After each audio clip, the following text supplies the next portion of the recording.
दुनिया की जीनतें, माँ बाप, नेक औलाद, नेक बीवी और हमदर्द दोस्त। जिस्म की जीनतें, कम खाना, कम सोना, कम बोलना और कम हंसना।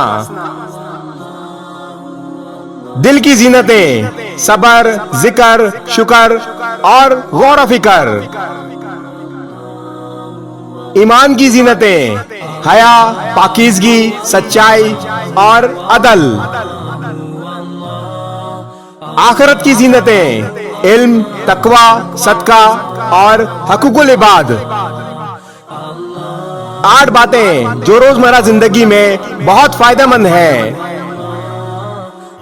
नंबर 1, अगर खुशी चाहते हो तो वक्त पर नमाज अदा करो। नंबर 2, अगर चेहरे पर नूर चाहते हो तो तहज्जुद पढ़ो। नंबर 3, अगर सुकून चाहते हो तो कुरान पाक की तिलावत करो। नंबर 4, अगर सेहत चाहते हो तो रोजे रखो।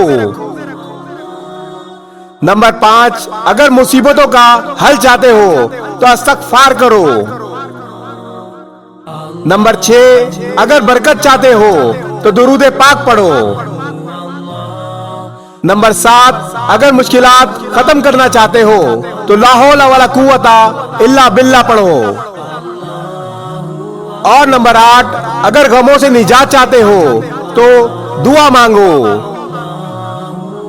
अल्लाह तबारक व तआला हमें इन सब बातों पर अमल करने की तौफीक अता फरमाए।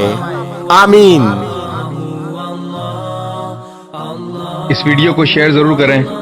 हो सकता है आपके एक शेयर से ये बात किसी के दिल में उतर जाए।